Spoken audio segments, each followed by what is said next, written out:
أعوذ بالله من الشيطان الرجيم بسم الله الرحمن الرحيم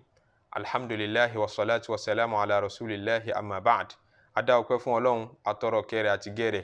kí ó bá òjíṣẹ́ ńlá nabi Muhammad kí ìkẹ́ni ó dórí gbogbo àwọn nabi Ọlọ́run kó dórí gbogbo àwọn sàhábà àwọn ẹni rere àwọn àfáà wa àwọn òbí wa kó dórí gbogbo ẹni tí ń wò mí tí ń gbọ́ mi ní dédé àkókò yá kíra wa pé a kú oúnjẹ a kú Ramadan yìí a kú jílóru a kú gbogbo iṣẹ́ ládá ọlọmọṣà ṣe níṣẹ́ àtẹ́wọ́gbà ẹ̀mí wa tó rí bẹ̀rẹ̀ oṣù kọ́lọ́n jẹ́ kí a rí ìkànnì oṣù náà ká wá sọ̀pọ̀lọpọ̀ Ramadan láyé nítorí ká lè rí bí dé sí nígbà tá a bá fayé yìí lẹ̀ ṣebí ló jẹ́ ká máa rán ara wa létí pé tá a bá náwó tá a fi ra lẹ̀ láyé tá a náwó tá a fi kọ́lé láyé kò dàbí ká kọ́lé sí permanent residence wa gangan bí tá a padà máa gbé lọ gbére níbi tá a dé tá a ní kúrò ńbẹ̀ mọ́ sọ́dá kọ́ máa wà wọ̀sùn tó bá débẹ̀ bó o lá ṣe kọ́lé látàyé máa kọ́lé sálkìyàmọ̀ bó ló ṣe bẹ̀rẹ̀ foundation lé rẹ̀ lálkìyàmọ̀ náà ni ó jẹ́ ká máa gbé gbogbo àwọn iṣẹ́ kéékèèké tí ó rọrùn àti máa ṣe lójoojúmọ́ ló jẹ́ á máa gbé yẹ̀wò àgbéyẹ̀wò wa lénìí òun ni hadith anabi sallallahu alayhi wa sallam tá anabi ní ana za'imun bi baytin fi rabadil jannati liman taraka al-mira'a wa in kana muhiqqan anabi ní èmi ni màá garanti allahu akbar ana za'imun èmi gangan màá garanti èmi olùdúró rẹ̀ tó bá dijọ́ alkiyama fẹ̀mí balẹ̀ mo garanti rẹ̀ bi baytin ní ilé kan fi rabadil janna tí ó wà ní dẹ̀ndẹ̀lẹ̀ àlìjẹ́nà yẹn ni pé kò kí ń ṣe ilé tó ga jù ilé dẹ̀ndẹ̀lẹ̀ náà níbi kan nìyẹn ti bẹ̀rẹ̀ liman taraka al-mira ntó nídìí àti ṣe tó fi gé ní ownership property ilé yìí kò ju pé tarkul mira ìkó fi ìjìyàn lẹ̀ wa in kana muhiqqan kò bá jẹ́wọ́ lo right hadisi Abu Dawud ni tọ́gbà wa nù súnánù rẹ̀ tọ́dẹ̀ fẹsẹ̀ múlẹ̀ anabi ní ìyàn jíjà kí n fẹ́ jiyàn mo ṣàfẹ́ win ní argument ẹja máa avoid ẹ̀ ìmọ̀ bẹ̀sìn jẹ́ ni ìmọ̀ bàǹtọ́pọ̀ jẹ́ ìyàn bá lè jiyàn ìyàn ní dá wàhálà alẹ́ ìyàn ní dọ̀tá bá jiyàn ẹ dọ̀tá ara yín níbi ẹ ti ń jiyàn ẹ búra yín níbi ẹ ti ń jiyàn ẹ túra yín láṣìírí níbi ẹ ti ń jiyàn ẹ ṣègbéraga síra yín torí kálukú ọmọ fẹ́ kó opinion tòun ó lékè tẹlómi liman taraka al-mira anabi ní mo garanti ilé kan lálìjẹ́nnà fún gbogbo ẹni tó bá rí ìyàn tí ó jà fún gbogbo ẹni tó bá rí inú tí ò bí fún gbogbo ẹni tó bá rí jà tí ó jà sórí ìta máa dá aláṣà pé ọmọ àlè ní orí inú tí è bí ọ̀rọ̀ tí ò dá ní o mùmínì ní máa rí inú tí kì í bí olùgbàgbọ́ nú Ọlọ́run tí ń wá ilé lálìjẹ́nnà òun ní máa rí inú tí kì í bí ni máa fi wọ́nú kìí ṣe ọmọ àlè kìí ṣe ọmọ àlè ọmọ tí ń ṣe nǹkan kan ní wá lọ́dọ̀ Ọlọ́run kò ponú kò sì gọ̀ anabi ní ẹni tó bá avoid the argument ẹni tó bá avoid ní tó lè di wàhálà àbọ̀rọ̀ délẹ̀ wọ́n á sọ fún pé tó wọ́n ní ó jẹ̀bi o accept ń pè wọ́n ló jẹ̀bi kọ́rọ̀ yìí lè yanjú àwọn ò jẹ̀bi àmọ́ báyìí pé nítorí kọ́rọ̀ yìí ó lè yanjú ni báyìí pé wọ́n gbẹ̀bí lẹ́bi kọ́rọ̀ yìí ṣá lè yanjú kí dodo wa tún lè ṣọ̀kan kò sábúrú ṣé kóun ṣá ti ṣe sọ́ọ̀rì kí ló lè ń bi ká ṣe sọ́ọ̀rì ó dẹ̀ mọ́ bínú tó dẹ̀ wá wí bẹ́ẹ̀ tó gbé mára bẹ́ẹ̀ tó sì mọ̀ yìí pé wà in kana muhiqqan òun wà lórí òótọ́ tóun bá fẹ́ jà fún ọ̀rọ̀ yìí òun mọ bóun ó ti jà fún tóun bá fẹ́ gbé yẹn lọ́kọ́ọ̀tù nítorí òun mọ bóun ó ti ṣe tó tún wá ń sọ pé mo yọ̀ǹda mo yáfì mo ṣàforíjì mi ò fẹ́ wàhálà mi ò fẹ́ jà ànábì lẹ́ni bá rí bẹ́ẹ̀ mo garanti pé yóò rí ilé lálìjẹ́nnà lọ́fẹ̀ẹ́ mi balẹ̀ òun nílé ní àlìjẹ́nnà míyàn bá ń jiyàn ọkàn rẹ̀ ó máa lé ọkàn líle ní ìjiyàn mọ́ bí ọkàn rẹ̀ ó lé kódà àwọn èèyàn nílé máa ágì pẹ̀lú pé ládùúgbò tó ń wo yẹn ó lè jiyàn púpọ̀ o má bá a fa ọ̀rọ̀ o yóò gbé ọ̀rọ̀ parí ni èyí tó wá burú jù nínú yẹn jíjà òun ni ká máa jiyàn ẹ̀sìn gbogbo yẹn pátápátá ló burú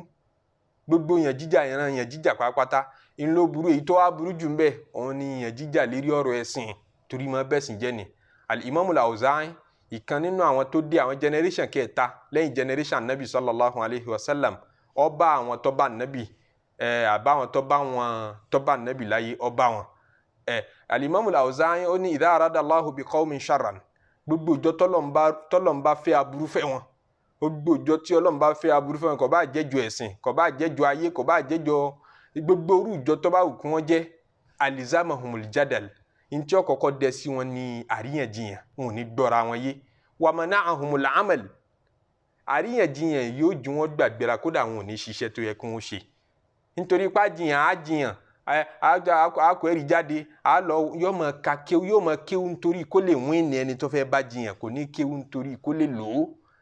kò ní kéwú nítorí kó lè fi tún tara ẹ̀ ṣe nítorí kó lè lọ́ọ́ fi ágíù pẹ̀lú àwọn kankan fi lè sọ pé sàdánkátà àwọn eléyìí mọ kéwú àwọn eléyìí lẹ́fídẹ́ǹsì lọ́wọ́ àwọn eléyìí mọ ìyàn jà ní tí ó fi mọ jiyàn nìyẹn ẹ̀sìn ó kúrò lára wọn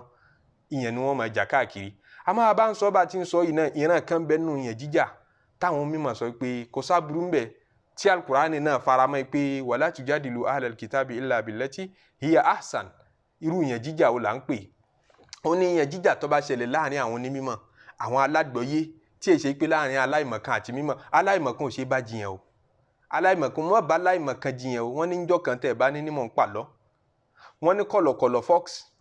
wọ́n lọ òun àti kẹ́tẹ́kẹ́tẹ́ wọ́n bẹ̀rẹ̀ sí ní máa jiyàn wọ́n rí grasses nínú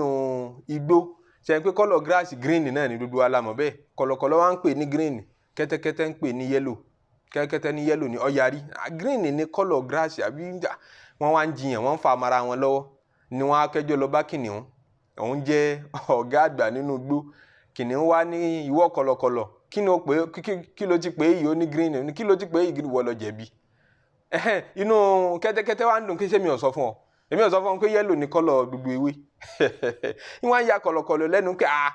kìnìún tẹ́yìn náà ti wí nì ṣé ó dàrú mọ́ yín lọ́wọ́ nínú kò dàrú mọ́ òun lọ́wọ́ ibi tó ti jẹ̀bi ni pé ṣé o ò rí kẹ́tẹ́kẹ́tẹ́ kó tó máa bá a jiyàn wọ́n lò ní làákàyè inú ṣé wọ́n mọ̀ pé kẹ́tẹ́kẹ́tẹ́ ni